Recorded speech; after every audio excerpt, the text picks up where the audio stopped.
Sir, ಇವಾಗ ನಿಮ್ಮ ಶ್ರಮದ ಮಧ್ಯದಲ್ಲಿ ನಿಮ್ಮ ನಾಯಕರಾದ ಶ್ರೀರಾಮುಲು ಸರ್ ಅವರು ಒಮ್ಮೆ ಸೋತಿರ್ತಾರೆ. ನಿಮ್ಗೆ ಏನು ಅನಿಸಿರುತ್ತೆ ಆ ಟೈಮಲ್ಲಿ? ಸರ್, ಸೋಲ್ ಅನ್ನೋದು ಒಂದು ಕಾರಣ ಅಷ್ಟೇ. ಹೌದು, ನೋಡ್ರಿ, ಕಾರಣಾಂತರಗಳು ಏನಿರುತ್ತವೆ ಸರ್? ಏನಿಲ್ಲ ಸರ್, ಸರ್ಕಾರ ಬಂದು ಗ್ಯಾರಂಟಿ ನಾನು ಅದು ಮಾಡ್ತೀನಿ ಇದು ಮಾಡ್ತೀನಿ ಎಲ್ಲ ಮಾಡ್ತೀನಿ. ಇವತ್ತು ಬಾಧೆ ಬೆಳಕತ್ತಾರ ನಮ್ಮ ಶ್ರೀರಾಮ್ ಸರ್ನ ಇಂಥ ಕೆಲಸ ಮಾಡಿ ಅಂತ ಬಾಧೆ ಬೆಳಕತ್ತಾರ ಜನರು. ನೀವು ಮಧ್ಯದಲ್ಲಿ ನೀವು ಪಬ್ಲಿಕ್ಕಲ್ಲಿ ಹೋಗ್ರಿ, ಶ್ರೀರಾಮ್ ಸಾರು ಮಾಸ್ ಮ್ಯಾರೇಜಸ್ ಮಾಡಿದ್ರು, ಯಾರಿಗನ ಒಬ್ರಿಗೆ ತೊಂದರೆ ಕೊಟ್ಟಿದ್ದು ಕೇಳ್ರಿ, ಯಾರ ತಲೆನ ಒಂದನ್ನು ಬ್ಲ್ಯಾಕ್ ಮಾಡಿದ್ದು ಏನೇನೋ ಮಚ್ಚೆ ಐತೆ ಕೇಳ್ರಿ. ಇವತ್ತು ಮನೆಗೆ ಬಾಧೆ ಬೆಳಕತ್ತಾರ. ಏನಪ್ಪ ಈ ಗ್ಯಾರಂಟಿ ಸಲುವಾಗಿ ಅವ್ರು ಗ್ಯಾರಂಟಿ ಸರಿಗೆ ತಲುಪಲಿಲ್ಲ, ಅದು ಇದು ಬಡವ್ರಿಗೆ ಏನು ಗೊತ್ತಾಗ್ತದೆ ಸರ್? ಮನೆಗೆ ಹೋಗ್ತಾರೆ, ಯಾರು ಒಂದು ಗ್ಯಾರಂಟಿ ಮಾಡ್ತೀವಿ, ಅದು ಕೊಡ್ತೀವಿ, 2,000 ಕೊಡ್ತೀವಿ, ಅದು ಇವತ್ತು ಅಕ್ಕಿ ನರೇಂದ್ರ ಮೋದಿಜಿ ಅವ್ರು ಕೊಟ್ಟಿದ್ದು ಅಕ್ಕಿ ಸರಿಯಾಗಿ ಕೊಡ್ತಾ ಇಲ್ಲ. ನೀವು ಎಲ್ಲ ರೇಷನ್ ಕಾರ್ಡ್ ನೋಡಿ, ಸರ್ಕಾರ ಇದು ಅಕ್ಕಿ ಐಕೆ ಸರಿಗೆ ಕೊಡ್ತಾ ಇಲ್ಲ, ಎಲ್ಲ ಕಡೆ ಹಂಗೆ ಆಗ್ತದೆ. ಇನ್ನೂ ಆ ಸಮಸ್ಯೆಗಳು ತುಂಬಿಲ್ಲಲ್ಲ ಸರ್? ಸಮಸ್ಯೆಗಳಿಗೆ ಏನಾದ್ರು ಪರಿಹಾರ ಉಂಟು? 100% ನಿಮ್ಮ ಸರ್ಕಾರ ಬಂದಲ್ಲಿ ಏನಾದ್ರು? ಸರ್ಕಾರ ಬೇಕಾಗಿಲ್ಲ, ನಾವು ಅಲ್ಲಿ ಹೋಗಿ ಕುಂತು ಬಿಡ್ತೀವಿ. ಸರ್ಕಾರ ನಮಗೆ ಇರ್ಬೇಕಂದ್ರೆ ನಮ್ಮ ಲೀಡರ್ಗಳು ನೋಡ್ರಿ, ಎಲ್ಲಿ ಕಷ್ಟ ಇತ್ತು ಅಲ್ಲಿ ಶ್ರೀರಾಮ್ ಸರ್ ಇರ್ತಾರ. ಇವಾಗ ನೋಡ್ರಿ, ನೀವು ಎಲ್ಲಾನು ನೋಡ್ರಿ, ಇತ್ತು ಪ್ರಾಬ್ಲಮ್, ಅಲ್ಲಿ ಹೋಗಿದ್ರು, ಅಲ್ಲಿ ದಾರಮಿಲ್ಲಿ ಹೋದ್ರು, ಅಲ್ಲಿ ಹೋದ್ರು, ಮೋಕದಲ್ಲಿ ಎಲ್ಲನ ಕಷ್ಟ ಅಲ್ಲಿ ಹೋಗಿ ಕುಂತು ಬಿಡ್ತಾರ. ನಿಂತು ಅಲ್ಲೇ ಧರಣಿ ಕೂತ್ಕೊಂಡ್ಬಿಡ್ತಾರ. ಅವ್ರು ನ್ಯಾಯ ಸಿಗತ್ತಂಗ ಬಿಡಲ್ಲ. ಅವರು ಒಳ್ಳೆ ಹೋರಾಟಗಾರರಿದ್ದಾರೆ ಸರ್. ಮತ್ತು ಈಗಿನ ಶಾಸಕ ಬಿ ನಾಗೇಂದ್ರ ಅವರ ಬಗ್ಗೆ ಮತ್ತು ನಿಮ್ಮ ಸಂಬಂಧ, ಅವರ ಜೊತೆ ಒಡನಾಟ ಹೇಗಿದೆ ಸರ್? ಕಲ್ತಿದ್ದಾಗ ಇತ್ತು, ಅವ್ರು ಕಾಂಗ್ರೆಸ್ ಇದ್ದಾರೆ, ನಾನು BJP ಇದ್ದೀನಿ. ನಾನು ಶ್ರೀರಾಮುಲು ಸರ್ ಎಲ್ಲಿದ್ರೆ ಅಲ್ಲಿರೋನು. ಒಡನಾಟಿಗೆ ಬಂದು ಮೀಟಿಂಗ್ ಗಿಟಿಂಗಲ್ಲಿ ಮಾತಾಡಿಸ್ ಅಷ್ಟಾಗಲಿ, ನಾನಂತ ಎಲ್ಲಿ ಹೋಗೋದೇ ಸರ್. ಯಾರು ಬಾಗಿಲು ತಲೆ ಹೋದ್ರು ಒಂದೇ ಬಾಗಿಲಿ, ಶ್ರೀರಾಮ್ ಸರ್, ಜನಾರ್ದನ್ ಸರ್. ನಿಮ್ಮ ವಾರ್ಡ್ ಅಭಿವೃದ್ಧಿ ಕಾರ್ಯಾಚರಣೆಗಳಲ್ಲಿ ಅಭಿವೃದ್ಧಿ ಕಲ್ತು ಮಾಡ್ಬೇಕು. ಅಲ್ಲಿಗೆ ಸರ್ ಅವರು ಶಾಸಕರಿದ್ದಾರ, ಕಂಪಲ್ಸರಿ ಕಲ್ತೆ ಮಾಡ್ಬೇಕು. ಅದನ್ನ ಅವ್ರು ಮಾಡ್ತಾ ಇದ್ದಾರಾ? ನಿಮ್ಮ ಜೊತೆಗೆ ಕೈಗೂಡಿ ಎಲ್ಲಾನು ನೆಟ್ಟಿಗೆ ಬಂದಿತ್ತು, ಇವಾಗ ಕೊಡ್ತೀನಿ ಅಂತ ಹೇಳ್ಯಾರ, ಕೊಟ್ಟರೆ ಮಾಡ್ತೀವಿ ಸರ್. ಸರ್, ಇವಾಗ ಏನಾಗುತ್ತೆ, ನೀವು ಪೌರ ಕಾರ್ಮಿಕರಿಗೆ ಬಹಳಷ್ಟು ಸೇವೆಗಳನ್ನ ಮಾಡ್ಕೊಂಡು ಬಂದಿರ್ತೀರಾ. ಜೊತೆಗೆ ನಾನು ನೋಡೋದು ನನ್ನ ಕಣ್ಣು ಮುಂದೆನೇ ಒಂದು 5 ಲಕ್ಷ ಜನಗಳ ಮೇಲೆ ಇಲ್ಲಿ ಆಲ್ರೆಡಿ ನಿಮ್ಗಳದ್ದು ಸೀರೆಯಿಂದ ಹಿಡಿದು ಎಲ್ಲನೂ ವಿತರಣೆ ಕೂಡ ಮಾಡ್ತಾ ಇರ್ತೀರಾ. ಸರ್, ಇವಿಷ್ಟು ಮಾಡ್ಕೊಂಡು ಬರ್ತಾ ಇರ್ಬೇಕಾರೆ ಈ ಮುಂದಿನ ದಿನಗಳಲ್ಲಿ ನೀವು ಇನ್ನೂ ಏನನ್ನು ಯೋಚನೆ ಮಾಡ್ಕೊಳ್ಳಿ? ನಿಮ್ಮ ತಲೆಯಲ್ಲಿ ನಿಮ್ಮ ಗುರಿ ಏನುಂಟು ಸರ್? ಸರ್, ನಾನು ಹೆಂಗೆ ಬೆಳೆದೀನಿ ಅಂತ ನಿಮ್ಗೆ ಹೇಳ್ತೀನಿ. ನಾನು ಒಂದು ಎಜುಕೇಷನ್ ಡಿಪಾರ್ಟ್ಮೆಂಟಲ್ಲಿ ಒಂದು ಸಣ್ಣ ಕ್ಯಾಂಟೀನ್ ಇಕ್ಕಿದ್ದೆ. ನನ್ನ ತಾಯಿ ಎಜುಕೇಷನ್ ಡಿಪಾರ್ಟ್ಮೆಂಟಲ್ಲಿ ಇದ್ದೆ. 95 ರಿಟೈರ್ಡ್ ಆಗ್ತಾರೆ. 95 ರಿಟೈರ್ಡ್ ಆದಾಗ ಅಲ್ಲಿ ಒಂದು ಕ್ಯಾಂಟೀನ್ ಇಕ್ಕಿದ್ದೆ. ಕ್ಯಾಂಟೀನ್ ಜೀವನ ಅನ್ನೋದು ಭಾರಿ ನೋಡೀನಿ, ಕಷ್ಟ ಅನ್ನೋದು ನೋಡೀನಿ. ಆ ಕಷ್ಟದಲ್ಲಿ ಬೆಳೆದಂಥ ವ್ಯಕ್ತಿ ನನ್ನ ಕೈಯಿಂದ ಸೇವೆ ಮಾಡಬೇಕು, ಬಗ್ಲಿಗೆ ಕೊಡಬೇಕಷ್ಟೇ. ಯಾರಿಗಾಗಲಿ ಸೇವೆ ಮಾಡೋಂಥ ಭಾವನೆ ಅವ್ರಿಗೆ ರೀಚ್ ಆಗಲಿ. ಅಟ್ಲೀಸ್ಟ್ ಸ್ಯಾರಿ ಕೊಟ್ಟಿನಂದರೆ ಅವರು ಒಂದಿನ ಒಳ್ಳೇದು ಕಟ್ಕೊತಾರೆ. ಪಾಪ ಅವ್ರು ಏನು ಮಾಡ್ತಾರೆ ಏನು ಗೊತ್ತಾಗಲ್ಲ. ಅವ್ರ ತಲೆ ಬರೋ ಸಂಬಳದಲ್ಲಿ ಮನೆ ಮಕ್ಕಳು 5-6 ಮಕ್ಕಳು ಜಾಸ್ತಿ ಇರ್ತಾರೆ. ಅದರಿಂದ ಸೇವೆನೂ ಮಾಡ್ತಿರ್ತೀವಿ ಅಷ್ಟೇ. ಅದ್ರ ಭಾವನೆ ಬಿಟ್ಟರೆ ಬೇರೆ ಏನಿಲ್ಲ ಸರ್. ಸರ್, ಇವಾಗ ಇದ್ರ ಜೊತೆಗೆ ಸರಿ ಜನರ ಸೇವೆ ಅಂತೂ ಮಾಡ್ತಾ ಇದ್ದೀರಾ, ಇದ್ರ ಜೊತೆಗೆ ಬೇಸಿಗೆಗಾಲದಲ್ಲಿ ಪಶುಗಳಿಗೂ ಕೂಡ ನೀರು ಸಿಗುವಂಥ ಒಂದು ವ್ಯವಸ್ಥೆ MGR ಟೀಮ್ ಮಾಡಿದೆ ಅಂತ ಕೇಳಿಪಟ್ಟೆ. ಏನು ಸರ್ ಅದು? ಜಾನುವಾರು ಮೇಲಿರೋ ಪ್ರೀತಿನ ಜೊತೆಗೆ ಗಿಡಗಳು ಸಹ ನೆಟ್ಟಿದ್ದೀರಂತೆ, ಪರಿಸರ ಪ್ರೇಮಿಯಾಗಿದ್ದೀರಾ. ಅದು ಯಾವಾಗಿಂದ ಸರ್ ಶುರುವಾಯಿತು? ಈಗ ಅದು ರೈನ್ ವಾಟರ್ ಇದ್ದ ಬರ್ತದೆ, ರೈನ್ ಸೀಸನ್ ಇದ್ದಾಗ ಪರಿಸರದ ಗಿಡಗಳೆಲ್ಲ ತಂದು ಎಲ್ಲ ಎಲ್ಲಿ ನೆಸರು ಇತ್ತು ಅಲ್ಲಿ ಇಕ್ತೀವಿ ಸರ್. ಇದು ಜಾನುವಾರು ಅಂದರೆ ಬಿಸಿಲು ಕಾಲ ಭಾರಿ ಕಷ್ಟ ಇರ್ತದೆ ಸರ್. ನಮ್ಮ ಮನೆಯಲ್ಲಿ 15 ವರ್ಷ ಆಯ್ತು ನನಗೆ ಎಲ್ಲ ಕಡೆ ಇದ್ದೀವಿ ಸರ್. ನಮ್ಮ ಟ್ಯಾಕ್ಟ್ರಿ ಹೋಗಿ ಅದು ತೊಟ್ಟಿನ ತೊಳೆದು ನೀರು ಹಾಕಂತ ನಮ್ಮ MGR ಟೀಮ್ ಮಾಡ್ತಾರೆ ಸರ್. ಎಲ್ಲಿ ಎಲ್ಲ ಕಡೆ ಒಂದು 200 ಪರ್ಚೇಸ್ ಮಾಡ್ತೀವಿ ಸರ್. ಸಮ್ಮರಲ್ಲಿ ಎಲ್ಲ ಕಡೆಗೆ ಬರ್ತೀವಿ ಸರ್. ಅದ್ರ ಜೊತೆಗೆ ನೀವು ಎಲ್ಲ ಸ್ಲಮ್ಗಳಲ್ಲಿ ಸಹ ನೀರುಗಳನ್ನ ಕೂಡ ಕೊಡ್ತೀರಿ ಅಂತ ಹೇಳಿದ್ರೆ, ನೀರು ಸೇವೆಗಳನ್ನ. ಅದು ನಿಮ್ಮ ತಾಯಿಯ ಹೆಸರಿನಲ್ಲೇ ಸೇವೆ ಸ್ಟಾರ್ಟ್. ಇದು ಹೇಗೆ ಶುರುವಾಯಿತು ಸರ್? ನಮ್ಮ ತಾಯಿ ಗೌರ್ಮೆಂಟ್ ಸರ್ವೆಂಟು, ನಮ್ಮ ತಾಯಿಗೆ ಫಿಂಕ್ಷನ್ ಬಂದಿತ್ತು, ನಮ್ಮ ತಂದೆದು ಫಿಂಕ್ಷನ್ ಬಂದಿತ್ತು. ಆ ಫಿಂಕ್ಷನ್ ಎಲ್ಲ ನಮ್ಮ ತಾಯಿಗೆ ಸಿಕ್ಕಾದ್ರು. ಆ ರೊಕ್ಕ ಎಲ್ಲ ಇತ್ತು 3,70,000, 3,80,000 ಇತ್ತು. ಈ ರೊಕ್ಕ ಏನು ಮಾಡೋಣ, ವೇಸ್ಟ್ ಆಗೋದು ಬೇಡ, ಎಲ್ರಿಗೂ ಬೇರೆದಕ್ಕೆ ಸ್ಲಮ್ಗನ್ನ ರೀಚ್ ಆಗಲಿ ಅಂತೇಳಿ ಒಂದು 4 ಕಡೆ ಕೂಡ್ಸಿನಿ ಸರ್. ನಮ್ಮ ತಾಯಿ ಹೆಸರು ಹಾಕಿನಿ, ಶ್ರೀರಾಮುಲನ ಹೆಸರು ಹಾಕಿನಿ, ನನ್ನ ಹೆಸರು ಬಿಟ್ಟು ಹಾಕಿನಿ. ಯಾಕಂದರೆ ಇವತ್ತು ನಾವು ಇಷ್ಟು ಬೆಳೆದೀವಿ ಅಂದರೆ ನಮ್ಮ ಅಣ್ಣನೇ ಶ್ರೀರಾಮುಲನೇ, ಜನಾರ್ದನ್, ಅದಕ್ಕೆ ಅವ್ರ ಹೆಸರು ಹಾಕಿ ಅವ್ರು ಕೊಡೋಂಥ ವ್ಯವಸ್ಥೆ ಮಾಡಿ ಸರ್. ಖಂಡಿತ ಸರ್. ಇದ್ರ ಜೊತೆಗೆ ನಿಮ್ಮಲ್ಲಿ ಇನ್ನೊಂದು ಜನರಲ್ಲಿ ಖುಷಿ ಪಡೋದೇನೆಂದರೆ, ನೀವು ಒಂದು ಜಾತ್ಯತೀತವಾಗಿ ಇರಲ್ಲ. ಒಂದು ಕಡೆ ರಂಜಾನ್ ಈದ್ ಮಿಲಾದ್ ಬಂತು ಅಂದರೆ ಅವ್ರ ಕಡೆಯಲ್ಲೂ ಇರ್ತೀರಾ, ಅವರಲ್ಲೂ ಸೇವೆ ಮಾಡಿರ್ತೀರಾ, ಹಣ್ಣುಗಳ್ನ ಅಲ್ಲಿ ಹಂಚಿರ್ತೀರಾ. ಜೊತೆಗೆ ಡಿಸೆಂಬರ್ ಬರ್ತಾ ಇದೆ, ಕ್ರಿಸ್ಮಸ್ ಅಂದಿದ ತಕ್ಷಣ ನೀವು ಅವ್ರ ಬಿಷಪ್ಗಳ ಜೊತೆನೂ ಇರ್ತೀರಾ. ಯಾವಾಗಿಂದ ಈ ಸೇವೆಗಳು ಶುರು ಆಯಿತು ಸರ್?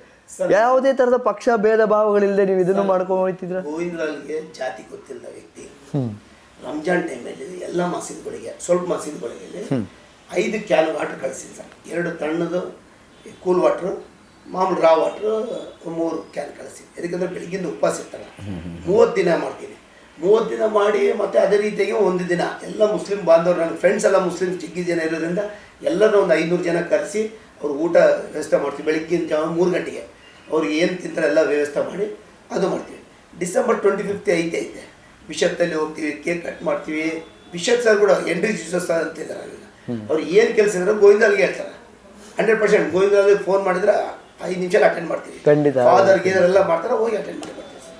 Super sir. ಇದರ ಮಧ್ಯದಲ್ಲಿ ನನಗೆ ಇಲ್ಲಿ ಜನಗಳಲ್ಲಿ ನಾನು ವಿಚಾರಿಸ್ಬೇಕಾದ್ರೆ ನನಗೆ ಕಿವಿಗೆ ಬಿದ್ದಿದ್ದ ಪ್ರಶ್ನೆ ಏನಂದರೆ, ನೀವು ಆಲ್ರೆಡಿ ಮಹಿಳೆಯರಿಗೆ ಟ್ರೈನಿಂಗ್ ಅಂತ ಒಂದು ಕೊಟ್ಟಿರ್ತೀರಾ, ನಿರ್ಗತಿಕರಿಗೆ ಒಂದು ಟ್ರೈನಿಂಗ್ ಕೊಡ್ತೀರಾ, ಜೊತೆಗೆ ನೀವೇ ಫ್ರೀ ಮಿಷಿನ್ಸ್ ಹಾಕಿ ಕೊಡ್ತೀರಾ. ಇದೇನು ಸರ್ ಫುಲ್ ಟೈಲರಿಂಗ್ ಸೆಟಪ್ಗಳು ಮಾಡಿದ್ದೀರಿ?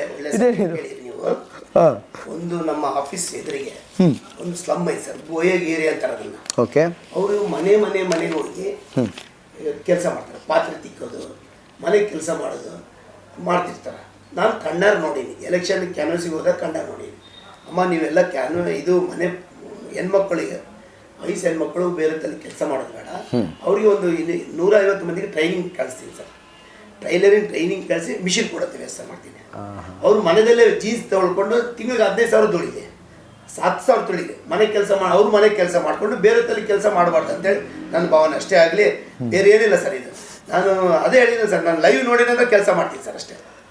ಬರೀ ನೀವು ಅಷ್ಟೊಂದು ಕೆಲಸ ಮಾಡಿದ್ರೆ ಪರವಾಗಿಲ್ಲ ಸರ್, ನಮ್ಮ ಜಂಕ್ಷನ್ ಹಿಂಗೆಯವರೇ ಒಂದು 3 ದಿನ ತೊಗೊಂಡೋಗ್ಬೋದು. ಯಾಕೆಂದ್ರೆ ನೀವು ಒಂದು ಕಡೆ ಕಣ್ಣು ಆಪ್ರೇಷನ್ ಮಾಡಿಸ್ತಾ ಇರ್ತೀರಾ, ಇನ್ನೊಂದು ಕಡೆ TB ಇಲ್ದಿರೋರಿಗೆ ಫ್ರೀ ಮೆಡಿಸಿನ್ ಕೊಡ್ತೀರಾ, ಏಡ್ಸ್ ರೋಗಿಗಳಿಗೂ ಮೆಡಿಸಿನ್ ಕೊಡ್ತಾ ಇದ್ದಾರೆ. ಇದು ಯಾವಾಗಿಂದ ಸರ್ ಶುರು ಆಯಿತು? ಕಣ್ಣು ಆಪರೇಷನ್ ಸರ್ 9 ವರ್ಷ ಕೆಳಗೆ ನಮ್ಮ ತಾಯಿಗೆ ಕಣ್ಣು ಆಪರೇಷನ್ ಮಾಡಿಸಿ. ಅಚ್ಚಾ, ವಿಜಯ ನಾಗರಾಜ್ ಅಂತೇಳಿ ಅಲ್ಲಿ ಮಾಡಿಸಿದೆ ಸರ್. ಬಡವ್ರಿಗೂ ಸೇರಿಸಿ ಮಾಡ್ತಾ ಇದ್ದಾರೆ ಸರ್.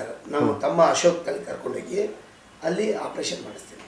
ಆಪರೇಷನ್ ಬಂದರೆ ನಾವು ಹಿಂದೂಗಳದ್ದು ಒಂದು ಸೆಂಟಿಮೆಂಟ್, ದೇವಸ್ಥಾನ ಗ್ರಾಮ ದೇವತೆಗೆ ಹೋಗಿ ಮನೆಗೆ ಹೋಗ್ಬೇಕು. ಯಾವುದನ್ನ ಹಾಸ್ಪಿಟ್ಲಿಂದ ಹೋಗ್ಬೇಕಂದ್ರೆ ಮತ್ತೆ ನಾನು ಗುಡಿಗೆ ಹೋಗ್ಬೇಕನ್ನೋದು ಅದೇ.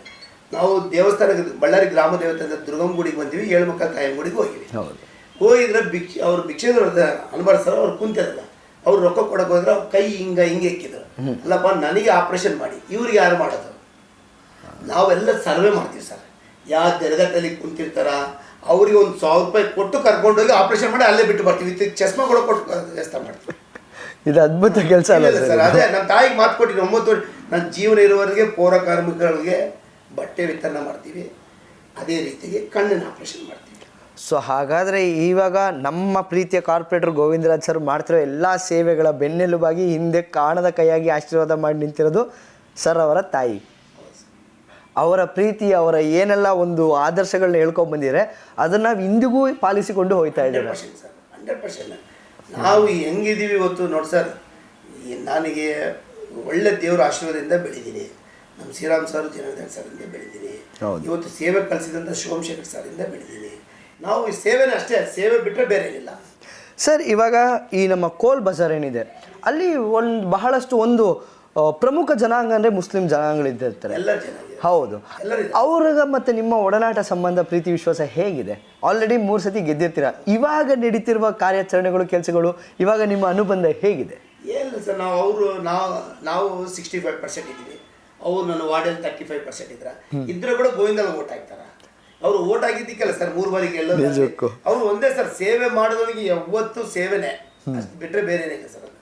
Super sir. ಇವಾಗ ಇಂದಿನ ಪರಿಸ್ಥಿತಿಗಳಲ್ಲಿ ಏನಾಯ್ತಾ ಇದ್ದಾನೆ, ಬಡ ಮಕ್ಕಳ ಪರ ಅವರ ಅಳಲನ್ನು ಕೇಳಲಿಕ್ಕೆ ಕೂಡ ಯಾರು ನಿಲ್ತಾ ಇಲ್ಲ. ಸ್ಪೆಷಲಿ ಬಳ್ಳಾರಿಯಲ್ಲಿ ಏನಾಗಿದ್ದಾನೆ, ಬಹಳಷ್ಟು ಕೂಲಿ ಕಾರ್ಮಿಕರಿಗೆ ನೀವು ಎಷ್ಟು ನೋಡ್ಕೊಂಡು ಮಾಡ್ಕೊಂಬರ್ತಾ ಇದ್ರು ಏನಾಗುತ್ತೆ, ಒಂದು ನೀವು ಎಷ್ಟು ಸೇವೆ ಮಾಡಿದ್ರು ಅವರು ನಿತೃಪ್ತಿ ಅಂತ ಹೇಳ್ತೀವಿ ನಾವು. ಈ ಥರ ಇರುವಂಥ ಜನಗಳಿಗೂ ನೀವು ಯಾವುದಕ್ಕೂ ಬೇಸರ ಪಡದೆ ಕಂಟಿನ್ಯೂ ಆಗಿ ಸತತ ನಿಮ್ಮ ಕಡೆಯಿಂದ ಏನು ಸೇವೆ ಅದನ್ನ ನೀವು ಮಾಡ್ಕೊಂಡು ಹೋಗ್ತಾ ಇರ್ತೀರ. ಯಾವ್ದಾಗ ಬೇಸರ ಆಗಿದ್ದು ಉಂಟಾ? ಇಲ್ಲ ನಾನು ಎಷ್ಟೇ ಮಾಡ್ರಿ ಈ ಜನ ಯಾಕಪ್ಪ ಹಿಂಗೆ ಅಂತ ಏನಾದ್ರು ಅನ್ಸಿದ್ದುಂಟಾ? ಸರ್ ಇವಾಗ ನನ್ನ ವಾರ್ಡ್, ನಿನ್ನ ವಾರ್ಡ್ ಅಂದ್ರೆ ನೀನಂದ್ರೆ ನಾನು. ಹೌದು, ನಿಮ್ಮ ವಾರ್ಡ್. ನಮ್ಮ ವಾರ್ಡ್ ಅಲ್ಲ, ನಮ್ಮ ವಾರ್ಡ್ ಹೇಳಿದ್ರೆ ನನ್ನ ಮನೆ ಕೂಡ ಇರ್ತದೆ, ನಮ್ಮ ಮನೆ ಅಂತೀವಿ. ನಮ್ಮ ವಾರ್ಡ್ ಜನಕ್ಕೆ ಬಂದ್ರೆ ಗೋವಿಂದಲ್ಲಿ ಕಷ್ಟ ಬಂದಾಗ ನಮ್ಮ ಮನೆಯಲ್ಲಿ ಏನಾದ್ರು ಪ್ರಾಬ್ಲಮ್ ಬಂದರೆ ನಾವು ಸಾಲ್ವ್ ಮಾಡಬೇಕು. ಹಂಗೇನಿಲ್ಲ ಸರ್, ನನಗೆ ಏನಿಲ್ಲ, ನನಗೆ ಜನ ಬಂದಿಲ್ಲ ಅಂದರೆ ಹೆಚ್ಚು ಕಡಿಮೆ ಆಗ್ತೀನಿ. ನಾನು ಜನ ಸೇವೆ ಕೇಳ್ತೇನೆ ಅಂದರೆ ಅಷ್ಟೇ ಸರ್. ನಾವು ನಿತ್ಯವಾಗಿ ಮಾಡ್ತಾನೆ ಇರ್ತೀವಿ ಸರ್. ನಿಮ್ಮ ವಾರ್ಡ್ನಲ್ಲಿ ನೆನ್ಪಿಟ್ಕೊಳ್ಳುವಂತಹ ಒಂದಷ್ಟು ಸೇವೆಗಳು ಏನು ಮಾಡಿದ್ದೀರಾ ಸರ್ ನಿಮ್ಮ ವಾರ್ಡ್ ಅಭಿವೃದ್ಧಿಯಲ್ಲಿ? 1.5 ಕಿಲೋಮೀಟ್ರ್ ಓಪನ್ ಡ್ರೈನೇಜ್ ಇತ್ತು. 1.5 ಕಿಲೋಮೀಟ್ರಲ್ಲಿ ಕಾಲುವೆ ಸ್ಲ್ಯಾಬ್ ಹಾಕಿವಿ. 10 ಫೀಟ್ ಇದೆ ಸರ್. 10 ಫೀಟ್ ಕೆಳಗೆ 10 ಫೀಟ್ ಹಿಂಗೆ ಟೋಟಲ್ ಸ್ಕ್ವೇರ್ ಮಾಡಿ ಹಾಕಿನಿ. ಅದ್ರ ಮೇಲೆ ಲಾರಿ ಹೋದ್ರೂ ಕೂಡ ಏನಾಗೋದಿಲ್ಲ, ಹಂಗೆ ಮಾಡೀವಿ. ಮಳೆ ಬಂದರೆ ಅಲ್ಲಿ ಇರೋ ಒಂದು 200-300 ಮನೆ ಒಳಗೆ ನೀರು ಹೋಗ್ತಿತ್ತು, ನುಗ್ಗುತ್ತಿತ್ತು. ಮಳೆ ಬಂದರೆ ಊರು ಬಿಟ್ಟು ಎಲ್ಲ ಸ್ಕೂಲಲ್ಲಿ ದೇವಸ್ಥಾನ ಎಲ್ಲ ಹೋಗಿ ಕೂತಿರ್ತಿದ್ರು. ಅಂಥವ್ರು ಇವತ್ತು ಹ್ಯಾಪಿಯಾಗಿ ಮಲಗ್ತಿದ್ದಾರೆ, ಗೋವಿಂದನ ಹೆಸರು ಹೇಳ್ತಾರೆ, ಮಾಡ್ತಿದ್ದಾರೆ. ಅವತ್ತು ಶ್ರೀರಾಮ್ ಸಾರಿ ಆಶೀರ್ವಾದದಿಂದ ಮಾಡಿದ್ವಿ. ಸೂಪರ್ ಸರ್, ನಿಜಕ್ಕೂ ನಿಮ್ಮ ಜರ್ನಿ ನೋಡ್ತಾ ಇದ್ದರೆ ನನಗೆ ಒಂಥರ ಮೋಟಿವೇಶನ್ ಆಗೇ ಇದೆ. ಈಗಿರುವ ಯುವಕರಿಗೆ ಪ್ಲಸ್ ನಮ್ಮ MGR ಬಳಗ ಏನಿದ್ದಾರೆ ಅವ್ರುಗಳಿಗೆ ಮತ್ತು ನಿಮ್ಮನ್ನ ಫಾಲೋ ಮಾಡ್ತಿರೋ ಹಲವಾರು ಇನ್ನಷ್ಟು ಯುವಕರು ಇದ್ದಾರೆ, ಅವ್ರುಗಳಿಗೆ ಏನಾದ್ರು ಒಂದು ಸಂದೇಶ ಕೊಡಬೇಕು ಅಂದರೆ ಏನು ಸಂದೇಶ ಕೊಡ್ತೀರಾ ಸರ್? ಸಂದೇಶ ಒಂದೇ ಸರ್, ನೀವು ಬೆಳಿಗ್ಗೆ ದೇವಸ್ಥಾನಕ್ಕೆ ಹೋಗಿವಿ, ಮಸೀದಿಗೆ ಹೋಗಿವಿ, ಚರ್ಚ್ಗೆ ಹೋಗಿ ಅನ್ನಕ್ಕನ್ನ ತಂದೆ ತಾಯಿನ ಬೇಸ್ ನೋಡ್ಕೊರಿ, ಆಮೇಲೆ ಹೋಗಿ ದೇವಸ್ಥಾನಕ್ಕೆ ಹೋಗ್ರಿ.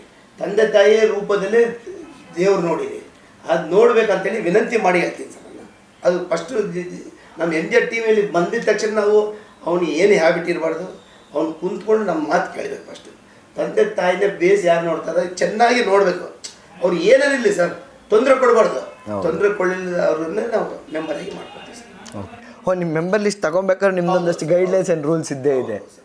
ಸೂಪರ್. ಯಾವ ಪಾಠದಲ್ಲಿ ಯಾವ ಜಾತಿನೇ ಇರಲಿ ನಮಗೆ ಸಂಬಂಧ ಇಲ್ಲ, ಸೇವೆ ಸೇವೆ ಮಾಡೋ ಮನೋಭಾವ ಇದ್ದಲ್ಲಿ ನಿಮ್ಮ ಬಳಿ ಸೇರ್ಕೊಬೋದು ಸರ್. ಇವಾಗ ನೀವು ಆಲ್ರೆಡಿ ನಿಮ್ಮ ಗುರಿ ಹೇಳಿದರೆ, ನಿಮ್ಮ ಗುರಿ ಒಂದು ಸೇವೆಯಲ್ಲಿ ಹೋಯ್ತಿದೆ. ರಾಜಕೀಯದ ಗುರಿ ಅಂದರೆ ನಿಮ್ದೇನಿದೆ ರಾಜಕೀಯದಲ್ಲಿ? ಈಗ ನಾನು ಕ್ಯಾಂಟೀನಲ್ಲಿ ಜೀವನ ಮಾಡಿದ್ರೆ, corporator, deputy mayor, development chairman, slum ಜಿಲ್ಲಾಧ್ಯಕ್ಷ ಆಗೀನಿ, BJP. ಇವಾಗ BJP ಇದು ಭಗವಂತ ಬಡಿದ್ರೆ ಯಾರು ಏನು ಮಾಡೋಕ್ಕಾಗಲ್ಲ ಸರ್, ಬಂದ್ಬಿಡ್ತದೆ ಜನದ ಬಾಯಲ್ಲೂ ಬರೋಕ್ಕಾಗುತ್ತೆ, ಬಂದ್ಬಿಡ್ತದೆ. ಏನು ಮುಂಬರುವ ದಿನಗಳಲ್ಲಿ ಹೌದು, ಜನರ ಬಾಯಲ್ಲೂ ನಮ್ಮ ಗೋವಿಂದರಾಜ್ ಸರ್ ಕಾರ್ಪೊರೇಟರಲ್ಲಿ ಮಾತ್ರ ಸೀಮಿತರಾಗಬೇಕು, MLA MP ಆ ಥರ ಹೋಗಬೇಕು ಅಂತ ಬಹಳಷ್ಟು ಪ್ರೀತಿಯಿಂದ ಅವರು ಹೇಳ್ತಾ ಇದ್ದಾರೆ. ಮುಂಬರುವ ದಿನಗಳಲ್ಲಿ ನಾನು ಗೋವಿಂದರಾಜ್ ಸರ್ ಅವ್ರನ್ನ ಹೇಗೆ ನೋಡ್ಬೋದು? ಶ್ರೀರಾಮ್ ಸರ್, ಜನಾರ್ದನ್ ಸಾರು, ಸೋಮಶೇಖರ್ ಸರ್ ಆಶೀರ್ವಾದದಿಂದ ಇದ್ದರೆ ಮೇಲನ್ನ ಆಗ್ತದೆ ಸರ್. BJP ಪಕ್ಷ ಐತೆ, ನಮ್ಮ ಬ್ಲಡ್ಡಲ್ಲಿ BJP ಐತೆ, ಹಾಗೆ ಹೋಗ್ತೈತಿ ಸರ್. ಖಂಡಿತ ನಾವು ಸಪೋರ್ಟ್ ಖಂಡಿತ ನಿಮಗೆ ಸದಾ ಇರ್ತೀವಿ ಸರ್. ಅಂಬೇಡ್ಕರ್ ಅವರು ಸರ್ April 14 ಎಲ್ಲ SC ಕಾಲನಿಯಲ್ಲಿ ಇದ್ದಾರಲ್ಲ ಸರ್, ಎಲ್ಲರ ಮನೇಲಿ ಸಂವಿಧಾನ ಬರೆದಂಥ ವ್ಯಕ್ತಿನ ನಿಮ್ಮ ಮನೇಲಿ ಇರಬೇಕಂತೇಳಿ ಎಲ್ಲರ ಮನೆಗೆ ಫೋಟೋಗಳು ಕೊಟ್ಟಿವಿ. 2000 ಫೋಟೋ ಕೊಟ್ಟಿವಿ.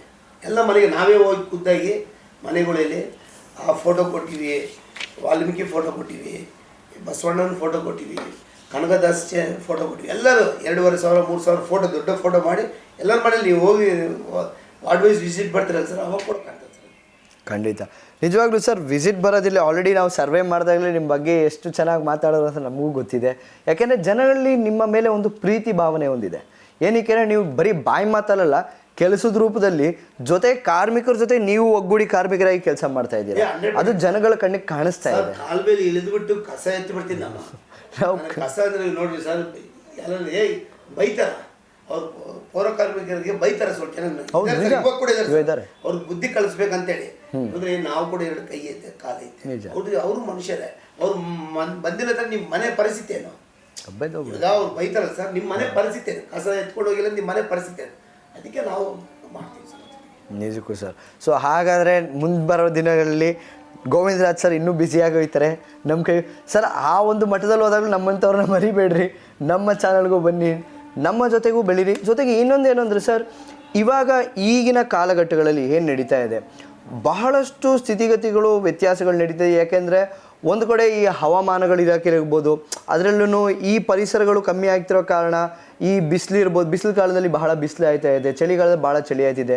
ನೀವು ಬಿಸಿಲುಗಾಲದಲ್ಲೂ ಜಾನುವಾರುಗಳನ್ನೂ ನೋಡ್ಕೊತಾ ಇದ್ದೀರಾ, ಅತ್ಲಾಗೆ ಮನುಷ್ಯರನ್ನು ನೋಡ್ಕೊತಾ ಇದ್ದೀರಾ. ಚಳಿಗಾಲದಲ್ಲಿ ಬ್ಲ್ಯಾಂಕೆಟ್ ಹೊದಿಗೆಗಳನ್ನು ಕೊಡಿಸಿ ಅವ್ರಿಗೆ ಆಪ್ರೇಷನ್ ಸಹ ಮಾಡ್ತಾ ಇದ್ದೀರಾ. ಇವಿಷ್ಟು ಸೇವೆಗಳ ಮಧ್ಯದಲ್ಲಿ ಪರ್ಸ್ನಲ್ ಆಗಿ ಎಂದಾದರೂ ಗೋವಿಂದರಾಜ್ ಸರ್ ಅವರು ಕುಗ್ಗಿದ್ದುಂಟಾ?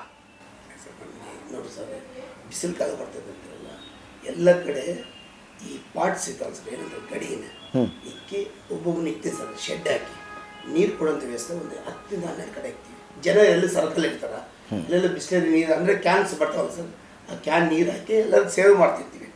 ಸೇವೆ ಅಂದರೆ ಬಿಸಿಲು ಕಾಲ ಒಂದೇ ಸರ್ ಅದು ಮಾಡ್ತೀವಿ, 3 months ಮಾಡ್ತೀವಿ.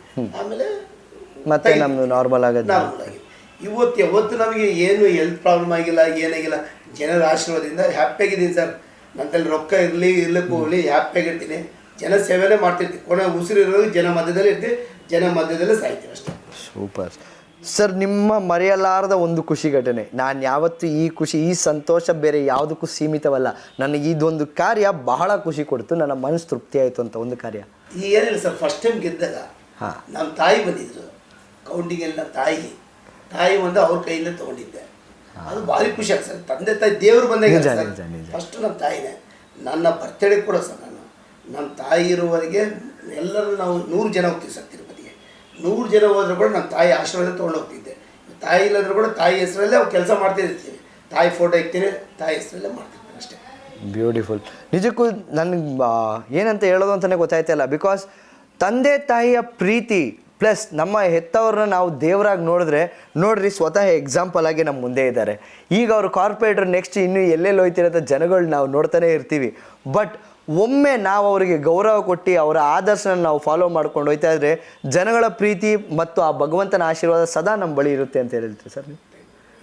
ನಿಜವಾಗ್ಲೂ ಸದಾ ನಿದ್ದೆ ಇರುತ್ತೆ. ಯಾಕೆಂದರೆ ಒಂದು ತಾಯಿಯ ಆದರ್ಶ ಮತ್ತು ಕಾಣಿಸುತ್ತೆ, ಗೊತ್ತಾಗ್ತಾ ಇದೆ ನೀವು ತಂದೆ ತಾಯಿಯ ಪ್ರೀತಿ ಎಷ್ಟಿದೆ, ನೀವು ಅವರ ಆದರ್ಶಗಳನ್ನ ಇನ್ನೂ ಹೇಗೆ ಪಾಲಿಸ್ಕೊಂಡು ಹೋಗ್ತಾ ಇದ್ದೀರಾ. ಅವ್ರು ಇರಲಿ ಇಲ್ಲದೆ ಹೋಗಲಿ ಅದು ಬೇರೆ. ಯಾಕಂದ್ರೆ ಹೋದ ನಂತರ ಬಹಳಷ್ಟು ಜನಗಳು ನೀವು ನೋಡಿರ್ತೀರ, ಅವ್ರು ಇವಾಗ ಇರೋ ತನಕ ನಾವು ಸೇವೆ ಮಾಡ್ಕೊಂಡು ಹೋಗ್ತೀವಿ, ಇವಾಗ ಅವ್ರು ಇಲ್ವಲ್ಲ ನೋಡಲ್ವಲ್ಲ ಅಂತ ಬಿಟ್ಬಿಡ್ತಾರೆ. ಕಣ್ಣಿಗೆ ಕಾಣಿಸ್ದೇ ಹೋಗ್ಲಿ ಮೇಲಿಂದ ನೋಡ್ತಾನೆ ಇರ್ತಾರೆ ಅಂತ ಮನ್ಸಾರೆ ನೀವು ಮಾಡ್ತಾ ಇದ್ದೀರಲ್ಲ, ಅದು ಜನರ ಮನ್ಸಿಗೆ ಮುಟ್ಟುತ್ತೆ ಅಂತ. ಇವತ್ತು ನೋಡಿ ಸರ್, ವಾಲಂಟ್ರಿಯಾಗಿ ನಾನು ಎಲೆಕ್ಷನ್ ಇದ್ದಾಗ ವಾಲಂಟ್ರಿಯಾಗಿ ಬರ್ತಾರೆ ಅವರು. ಎಲ್ಲರೂ ಬಂದು ಯಾವ ಜಾತಿ ಇರ್ತಾರೆ ಅವ್ರ ಮನೆಗೆ ಹೋಗ್ತಾರೆ, ಅವರೇ ಸ್ವೀಟ್ಸ್ ಕೊಡ್ತಾರೆ, ಅವರಿಗೆಲ್ಲ ಗೋವಿಂದಲ್ಲಿ ಕೊಟ್ಟ ಅಂತ ಹೇಳಿ ಹೋಗ್ತಾರೆ ಸರ್.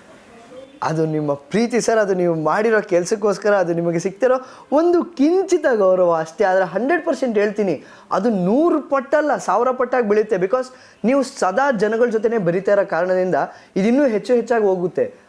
ನನಗೇನೋ ಇದು ಕಡಿಮೆ ಆಗುತ್ತೆ ಅನ್ನಿಸ್ತಾ ಇಲ್ಲ. ನಾನು ಅದನ್ನು ಒಂದೇ ನೋಡಿ ಸರ್, ಸೇವೆ ಮಾಡ್ತೀವಲ್ಲ ಸರ್, ಅದರಲ್ಲಿ ತೃಪ್ತಿ ಸಿಗ್ದಂಗ ಬೇರೆ ಯಾವುದ್ರಲ್ಲಿ ತೆಗೆದ. ಈಗ ಫ್ಲೈಟಲ್ಲಿ ಹೋಗಿವಿ, ಡಿಲ್ಲಿಯಲ್ಲಿ ಇಳಿದೀನಿ, ಎಲ್ಲ ಕೊಚ್ಚಿನಲ್ಲಿ ಇನ್ನೊಂದು ಕೇರಳಕ್ಕೆ, ಅದರಲ್ಲಿ ತೃಪ್ತಿ ಇಲ್ಲ. ಸೇವೆ ಬಡವರು ಮಧ್ಯದಲ್ಲೇ ಮಾಡ್ತೀವಿ ಸರ್, ಭಾರಿ ಮನಸ್ಸಿಗೆ ಸರ್, ಮನಸ್ಸಿಗೆ ಹಾರ್ಟ್ ಟಚ್ ಆಗ್ತದೆ ಸರ್ ಪ್ರೀತಿ ಅಷ್ಟೇ ಸರ್. ಅದೇನೇ ಹೇಳೋದು, ನಿಸ್ವಾರ್ಥ ಪ್ರೀತಿಯಿಂದ ನಾವು ಒಮ್ಮೆ ಜನಸೇವೆ ಮಾಡಿದ್ರೆ ಆ ಪ್ರೀತಿ ಪ್ಲಸ್ ಆ ಭಗವಂತನು ಮೆಚ್ತಾನೆ, ಜನಗಳು ಮೆಚ್ಕೊತಾರೆ ಅಂತೀವಿ ಸರ್. ಇವಾಗ ನೀವು ಕೆಲವ್ರಿಗೆ ಇವಾಗ ಪಾಪ ಎಲ್ಲರಿಗೂ ಎಲ್ಲ ಥರ ಕೆಲಸಗಳು ಸಿಗಲ್ಲ. ಕೆಲವರು ಕೆಲಸ ಕಳ್ಕೊಂಡಿರ್ತಾರೆ, ಏನು ಜೀವನದಲ್ಲಿ ಏನು ಮಾಡೋದು ಅಂತ ಗೊತ್ತಿಲ್ಲ, ಸ್ವಂತ ಕಾಲಲ್ಲಿ ನಿಲ್ಲಬೇಕು ಅಂತ ಇರ್ತಾರೆ, ಬಹಳಷ್ಟು ಶ್ರಮ ಪಡ್ತಿರ್ತಾರೆ. ಈ ಥರ ಶ್ರಮಜೀವಿಗಳಿಗೆ ನೀವು ಸೈಕಲ್ ರಿಕ್ಷಾ ಮತ್ತು ಅವ್ರಿಗೆ ನೀವು ಅಡ್ವಾನ್ಸ್ ಮಾಡಿ ಆಟೋ ರಿಕ್ಷಾಗಳನ್ನ ಕೊಡಿಸಿದ್ದೀನಿ ಅಂತ ಕೇಳ್ಬಿಟ್ಟು ಹೇಗೆ ಸರ್ ಇದು ಹೇಗೆ ಯಾವಾಗ? ಆಟೋ ರಿಕ್ಷಾಗಳು ಕೊಟ್ಟಿವಲ್ಲ ಸರ್, ಎಲ್ಲ ಫ್ರೆಂಡ್ಸು ನಮ್ಮ ಮನೆಯಲ್ಲಿ ಇರೋರನ್ನ ನೋಡಿಕೊಂಡು ಸೆಲೆಕ್ಟ್ ಮಾಡೀವಿ ಸರ್. ಡೌನ್ ಪೇಮೆಂಟ್ ಕಟ್ಟಿವಿ, ಆಟೋ ನಿಲ್ಸ್ಕೊಟ್ಟಿವಿ, ಅವರೇ ಪೇಮೆಂಟ್ ಮಾಡಿಕೊಂಡು ತೊಗೊಂಡ್ವಿ. ಈ ಸೈಕಲ್ ರಿಕ್ಷಾ ಹತ್ರ ಬಡವರು ಸರ್, ಅವಾಗ ನಾವು ಕೊಟ್ಟಿದಾಗ 8,000 ರೂಪಾಯಿ ಇತ್ತು, ಅದು 15ರಿಂದ 20 ತಂದು ಅವ್ರು ಕೊಟ್ಟಿವಿ ಸರ್. ಇವತ್ತು ಕೂಡ ನಡೆಸ್ತಾರ, ಹಿಂದೆ ಹಾಕಿರ್ತಾರೆ ಆಟೋದ ಮೇಲೆ NGR ಅಂತ ಹಾಕೊಂಡೇ ನಡೆಸ್ತಾರೆ ಪಾಪ. ನಿಜ, ಅದು ನಿಮ್ಮೆಲ್ಲ ಪ್ರೀತಿ ಸರ್, ಪ್ರೀತಿ ಗೌರವ ಸರ್. ಅದು ನಿಜಕ್ಕೂ ಏನಕ್ಕೆ ಪಾಪ ಒಬ್ಬ ಮನುಷ್ಯನಿಗೆ ದುಡಿದು ತಿನ್ನಬೇಕು ಅಂತ ಬಹಳಷ್ಟು ಆಸೆ ಇರುತ್ತೆ, ಆದರೆ ಅವನಿಗೆ ಅವಕಾಶಗಳಿರಲ್ಲ. ಆ ಅವಕಾಶ ನೀವು ಮಾಡಿಕೊಟ್ಟಾಗ ನೀವು ಅವ್ರಿಗೆ ದೇವರಾಗ್ತೀರಾ. ಸರ್ ನಾನು ಹೇಳ್ತೀನಿ, ಅವರ ಪಾಲಿಗೆ ನೀವು ದೇವರಾಗಿರ್ತೀರ ಸರ್. ಬಿಕಾಸ್ ಅವ್ರಿಗೆ 9 ಊಟಕ್ಕೆ ಸಹ ಅವ್ರಿಗೆ ಭಾಳ ಕಷ್ಟಪಟ್ಟಿರ್ತಾರೆ, ಶ್ರಮಜೀವಿ ಇರ್ತಾರೆ. ಆದರೆ ಒಂದು ಅವಕಾಶ ಯಾರು ಕೊಡಲ್ಲ. ಆ ಅವಕಾಶ ಮಾಡಿಕೊಟ್ಟಿದ್ದಕ್ಕೋಸ್ಕರ ನೀವಲ್ಲ ಅವರ ಕಣ್ಣಿಗೆ ದೇವರಾಗಿ ಕಾಣಿಸ್ತೀರ ಸರ್. ನಾವು ಏನು ಸರ್ ಸೇವಾ ಭಾವನ ಅಷ್ಟೇ. ಇವು ಕೊರೋನಾ ಟೈಮಲ್ಲಿ ಕೂಡ ಇಲ್ಲ ಸರ್, ಮನೆಗೆ ಕಿಟ್ಸ್ ಕೊಟ್ಟಿವಿ ಸರ್, ಅಕ್ಕಿ ಬೇಳೆ. ಅವ್ರು ಏನು ಮಾತಾಡಿ ಬಹಳ ಸಂಕಟದ ಪರಿಸ್ಥಿತಿ ಇತ್ತು ಸರ್ ಕೊರೋನಾ ಟೈಮಲ್ಲಿ ಸರ್. ಎಲ್ಲ ನಾವು ಇವು ಹೇಳಿರಲ್ಲ ಸರ್, ವಿತ್ ಪ್ರೂಫ್ ಕೂಡ ಇದಾವ. ಬೇರೆ ಎಲ್ಲಿ ಇರ್ತಾರಲ್ಲ ಸುಳ್ಳು ಹೇಳಿ ಪೇಂಟ್ ಹೊಡೋಸಕ್ಕೆ ಕೆಲಸ ಮಾಡೋದಿಲ್ಲ. ನಾನು ಗೋವಿಂದನಿಗೆ ಸುಳ್ಳು ಹೇಳೋದೇ ಗೊತ್ತಿಲ್ಲ. ನಾವು ಸೇವೆ ಮಾಡ್ತೀವಿ. ನಾನು ಏನು ಹೇಳಿದೆ, ನಮ್ಮ ಕೋಲ್ ಬಜಾರ್ ಭಾಗದಲ್ಲಿ ಬಂದು ನೀವು ಯಾರನ್ನೇ ಕೇಳಿ ಸುಮ್ಮನೆ ಹೋಗಿ ಗೋವಿಂದಲ್ ಬಗ್ಗೆ ಹೆಂಗಪ್ಪ ಅಂದರೆ, ಇನ್ನೂ ಯಾವನೋ ಗೋವಿಂದಲ್ ಅಂತ ಹೇಳಿ ತಿರುಗ್ತಿದ್ದಾನಲ್ಲ ಅವ್ನಿಗೆ ಬುದ್ಧಿ ಕಳಿಸ್ತೀನಿ ನಾನು. ಸುಮ್ಮನೆ ನಮ್ಮ ಹೆಸರು ಹೇಳ್ಕೊಂಡು ಏನೋ ಕೆಟ್ಟ ಮಾತಾಡಿದ ಅವ್ರಿಗೆ ಜನಕ್ಕೆ ನಿಮ್ಮ VTV ಮೂಲ ಕೇಳಿರೋದು ಇಷ್ಟೇ, ಗೋವಿಂದಲ್ಗೆ ಡೈರೆಕ್ಟ್ ನನ್ನ ನಂಬರ್ ತೊಗೊರಿ, ನನಗೆ ಮಾತಾಡ್ರಿ. ಗೋವಿಂದಲ್ ಅಂತೇಳಿ ಸುಳ್ಳು ಹೇಳ್ಕೊಂಡು ತಿರುಗೋರಿಗೆ ಬ್ರೇಕ್ ಮಾಡ್ರಿ. ಯಾರನ್ನ ಗೋವಿಂದಲ್ ಅಂತೇಳಿ ಫೋನ್ ಮಾಡಿದ್ರೆ ಕೂಡ ನನಗೆ ಮಾತಾಡೋಕ್ಕೆ ಕೇಳಿದಂತೆ ನಿಮ್ಮ ಚಾನಲ್ ಮೂಲಕ ಕೇಳೋಕ್ಕೆ ಇಷ್ಟಪಡ್ತೀನಿ ಸರ್. ಖಂಡಿತ ಜನಗಳಲ್ಲಿ ಇದೊಂದು ಅವೇರ್ನೆಸ್ ಮೂಡಿಸಲೇಬೇಕಾಗಿರುತ್ತೆ. ಯಾಕೆಂದರೆ ಕೆಲವು ಸುಳ್ಳು ವದಂತಿಗಳು, ಅದಾದ ನಂತರ ಬೇಡದಿರೋಂಥ ಮಾತುಗಳು, ಬೆನ್ನಿಂದೆ ಮಾತಾಡೋಂಥವ್ರು ಇರ್ತಾರೆ. ಯಾಕೆಂದರೆ ಒಬ್ಬರು ಒಂದು ಒಳ್ಳೆ ಕೆಲಸ ಮಾಡ್ತಾ ಇದ್ದಾರೆ ಅಂತ ಇದ್ರೆ ಅವ್ರನ್ನ ಹೆಂಗಾದ್ರೂ ಕೆಳಗಡೆ ಎಳಿಬೇಕು ಅಂತಲೇ ಯೋಚನೆ ಮಾಡ್ತಿರ್ತಾರೆ ಜನಗಳು. ಇಂಥದನ್ನ ಸ್ವಲ್ಪ ಜನಗಳನ್ನೇ ಅರ್ಥ ಮಾಡಿಕೊಂಡು ನಿಜವಾದಂಥವ್ರಿಗೆ ಸಪೋರ್ಟ್ ಮಾಡಬೇಕು ಅಂತ ನಾನು ಕೇಳ್ಕೊತೀನಿ. ಏನಕ್ಕೆ ಇಂಥವರು ಪಾಪ ಅವರು ಬಹಳಷ್ಟು ಸೇವೆಯಲ್ಲಿ ಅವ್ರು ಆಲ್ರೆಡಿ ಬ್ಯುಸಿಯಾಗಿರ್ತಾರೆ. ಅದ್ರ ಮಧ್ಯದಲ್ಲಿ ಇಂಥವ್ರ ಮಧ್ಯದಲ್ಲಿ ಬಂದಾಗ ಅವ್ರನ್ನ ಹಿಡ್ಕೊಡೋದು ನಿಮ್ಮ ಜವಾಬ್ದಾರಿಯಾಗಿರುತ್ತೆ. ಅವ್ರನ್ನ ಹಿಡ್ಕೊಟ್ರೆ ಅವ್ರು ಅದೇನಿದೆ ಅದನ್ನ ಖಂಡಿತ ಅವ್ರು ನೋಡ್ಕೊತಾರೆ ಅಲ್ವಾ ಸರ್? ನಿಜ ಮಾಡಿದ್ರೆ ಅವ್ರ ಮನೆ ಬಾಗಿಲಿಗೆ ಹೋಗ್ಬಿಡ್ತೀವಿ, ಅವ್ರು ಬರೋದು ಕೂಡ ಬೇಕಾಗಿಲ್ಲ. ನಿಜಕ್ಕೂ. ಯಾಕೆಂದರೆ ಒಂದು ಒಳ್ಳೆ ಕಾರ್ಯ ಮಾಡ್ಬೇಕಾದ್ರೆ ಈ ಥರ ಒಂದು ಕೆಲವು ಸಣ್ಣ ಪುಟ್ಟದ ಆಯ್ತಾನೆ ಇರ್ತವೆ, ಅದನ್ನು ನಾವು ಅಷ್ಟು ಕಿವಿಗೆ ಹಾಕೊಳ್ಳಬಾರ್ದು. ಬಟ್ ಅಂಥದ್ದು ಇರಲೂಬಾರ್ದು. ಏನಕ್ಕೆ ನಾಳೆ ದಿನಗಳಲ್ಲಿ ಏನಾಗ್ಬಿಡುತ್ತೆ, ಹೆಸರು ಹಾಳು ಮಾಡ್ಬಿಡ್ತವೆ. ಆದ ಕಾರಣ ಅದು ಚಾನ್ಸೇ ಇಲ್ಲ ಸರ್. ಬಟ್ ಇದನ್ನ ಇದು ಡಬಲ್ ಆಗಿರ್ಬಾರ್ದಲ್ಲ. ಸಬ್ಜೆಕ್ಟ್ ಎದಕ್ಕೆ ಹೇಳ್ತೀನಿ ಅಂದರೆ ಸರ್, ಎಲ್ಲೋ ಹೋಗಿ ಯಾರೋ ಮನೆ ಕಟ್ತಿರ್ತಾರೆ, ಹೌದು, ನನ್ನ ಹೆಸರು ಹೇಳಿ ಅವ್ರ ತಲೆ ರೊಕ್ಕ ಇಸ್ಕೊಂಡು ಅವರು ಬಡಬಿಡ್ತಾರ ಅಂತ ಕೆಲಸ ಮಾಡಬಾರ್ದು. ನಿಜ. ಅವ್ರು ನಿನ್ನ ಕೈಯಲ್ಲಿ ಸೇವೆ ಮಾಡೋಕ್ಕಾಗಿಲ್ಲ, ನಿನ್ನ ಕೈಯಲ್ಲಿ ಈ ಹೆಲ್ಪ್ ಮಾಡೋಕ್ಕಾಗಿಲ್ಲ ಅಂದರೆ ಈ ಹೆಸರು ತಂದು ಅಡ್ಡ ಹಾಕ್ಬಾರ್ದು ಅಂತೇಳಿ ಹೇಳ್ತೀನಿ. ತಪ್ಪಿದೆ ನಿಜವಾಗ್ಲೂ. ಆ ಥರ ಎಲ್ಲ ಮಾಡಬಾರ್ದು ಜನಗಳೇ. ಬಿಕಾಸ್ ಅವರು ಸ್ವಂತ ಶ್ರಮದಿಂದ ಸರ್ಕಾರದಿಂದ ಕೆಲವು ಹಣಗಳು ಅನುದಾನಗಳು ಬಂದಿಲ್ಲ ಅಂದ್ರೂ ಅವರ ಜೇಬಿನಿಂದ ಅವರ ಖರ್ಚಿನ ಅವರ ವೃತ್ತಿಲಿರುವಂಥ ಹಣಗಳನ್ನು ತಗೊಂಡು ಅವ್ರು ಜನಸೇವೆ ಮಾಡ್ತಾ ಇರ್ತಾರೆ. ಹಾಗೆ ಮಾಡೋರ ನೀವು ಈ ಥರ ಎಲ್ಲ ಮಾಡ್ಕೊಂಡು ಹೋದರೆ ನಿಜಕ್ಕೂ ಇದಕ್ಕೆ ನಾನು ಏನು ಹೇಳೋದು ಅಂತ ನನಗೆ ಪದಗಳು ಸಿಗ್ತಾ ಇಲ್ಲ. ಸೊ ಈ ಥರ ಒಂದು ಪರಿಸ್ಥಿತಿ. ಆದರೆ ಇಂತಹ ಒಂದು ಒಳ್ಳೆ ಲೀಡ್ರಿಗೆ ಖಂಡಿತವಾಗ್ಲೂ ಎಲ್ಲರೂ ಸಪೋರ್ಟ್ ಮಾಡಬೇಕು. ಜೊತೆಗೆ ನಮ್ಮ VTV ಬಳ್ಳಾರಿ ಕೂಡ ನಿಮ್ಮ ಜೊತೆ ಸದಾ ಇರುತ್ತೆ ಅಂತ ಹೇಳ್ತೀನಿ ಸರ್. ಕಾರ್ಯಕ್ರಮಕ್ಕೆ ಬಂದಿದ್ದಕ್ಕಾಗಿ ಧನ್ಯವಾದಗಳು sir. Thank you very much. ಖಂಡಿತ ಸರ್, ಮತ್ತೆ ಬರ್ತೀನಿ, ಮಾತಾಡ್ತೀನಿ. ಇನ್ನೊಂದಷ್ಟು ಕಾರ್ಯಕ್ರಮಗಳಿದ್ದಾವೆ, ಬರೋಣ, ಭೇಟಿ ಮಾಡುವ. ಸೇವೆ ಮಾಡಿದ್ರೆ ಸ್ವಲ್ಪನೇ ಹೇಳಿರ್ಬೇಕೇನೋ. ನಿಜಕ್ಕೂ ಒಂದಿನ ಸೇವೆ ಮಾಡಿದ್ರೆ ಗೊತ್ತಾಗ್ತದೆ. ನಾನು ನಿತ್ಯ ಸೇವೆನೇ ಇರ್ತೀನಲ್ಲ ಸರ್. ಈಗ ಜನಕ್ಕೆ ಏನೋ ಪ್ರಾಬ್ಲಮ್ ಆದ್ರೆ ನಾನು ಬಿಡೋನಲ್ಲ ಸರ್. ನಮ್ಮ ಓಟ್ ಹಾಕಿರಲ್ಲ ಸರ್, ಅವ್ರಿಗೆ ಏನೇನೋ ಆದರೆ ಯಾವನೂ ಇಲ್ಲ ಆ ಕಡೆ, ನಾನಂತೂ ಬಿಡೋದಿಲ್ಲ. ನೋಡಿದ್ರಲ್ಲ ವೀಕ್ಷಕರೇ, ಎಂಥ ಒಂದು ಅದ್ಭುತ ಜರ್ನಿ ಇತ್ತು ಅಂತ. ನಿಜಕ್ಕೂ ಅವರ ಸೇವೆ ಮನೋಭಾವ ಜನ ಮೆಚ್ಚಿದ್ದಾರೆ. ಅದರ ಜೊತೆಗೆ ಜನರು ಅವರ ಜೊತೆ ಇದ್ದಾರೆ. ಅದಕ್ಕೇ ಅವರು ಹ್ಯಾಟ್ರಿಕ್ ಹೊಡೆದಿದ್ದು. ಮತ್ತು ಮುಂಬರುವ ದಿನಗಳಲ್ಲಿ ಇನ್ನಷ್ಟು ಸರ್ಪ್ರೈಸ್ ಕಾದಿದೆ. ಇದ್ರ ಜೊತೆಗೆ ಕೆಲವರು ಯಾರೆಲ್ಲ ಅವರ ಹೆಸರನ್ನು ಹಾಳು ಮಾಡಲಿಕ್ಕೆ ಮತ್ತು ಇಲ್ಲಿ ಬೇಡದಿರುವಂತಹ ಕೆಲಸಗಳು ಮಾಡಿಕೊಂಡು ಬಡ ಜನರಿಗೆ ತೊಂದರೆಗಳು ಕೊಡ್ತಾ ಇರೋವ್ರಿಗೂ ಸಹ ಒಂದು ಖಡಕ್ ವಾರ್ನಿಂಗ್ ಬಿದ್ದಿದೆ. ಹುಷಾರಾಗಿರಿ ಜನರೇ. ಯಾರಾದರೂ ನಿಮ್ಮ ಬಳಿಯಲ್ಲಿ ಅವರ ಹೆಸರನ್ನ ಕೇಳ್ಕೊಂಡು ಬಂದು ಏನೇ ಒಂದು ಅಪಪ್ರಚಾರ ಮಾಡೋದಾಗಿರಲಿ, ಇಲ್ಲ ಹಣಕಾಸುಗಳು ಕೇಳೋದಿರಲಿ, ಇಮಿಡಿಯೇಟ್ ಅವರಿಗೆ ಫೋನ್ ಮಾಡಿ ತಿಳಿಸಿ. ಏನಕ್ಕೆ ಇದು ಯಾವುದು ಅವರ MGR ಬಳಗದಿಂದ ಬರ್ತಾ ಇರೋದಲ್ಲ, ಇದು ಬೇರೆ ಬೇಡದಿರೋರು ಈ ಒಂದು ಕುಚೇಷ್ಟೆಗಳನ್ನ ಮಾಡ್ತಾ ಇದ್ದಾರಲ್ಲ ಅಂಥವ್ರಾಗಿರ್ತಾರೆ. ಅಂಥವ್ರನ್ನ ನೀವೇ ದೂರ ಇಕ್ಬೇಕು, ಜೊತೆಗೆ ನಮಗೂ ತಿಳಿಸ್ಬೇಕು ಅಂತ ಕೇಳ್ಕೊತೀನಿ. ಬಟ್ ಇನ್ನೊಂದು ಎಪಿಸೋಡ್ನಲ್ಲಿ ಜರ್ನಿ ಜಂಕ್ಷನ್ಲಿ ಮತ್ತೊಂದು ಅದ್ಭುತ ಲೀಡರ್ ಹಾಗೂ ಒಂದು ಕಾರ್ಪೊರೇಟರ್ ಒಂದಿಗೆ ಬರ್ತೀನಿ. ಅಲ್ಲಿ ತನಕ ನೋಡ್ತಾ ಇರಿ VTV ಬಳ್ಳಾರಿ.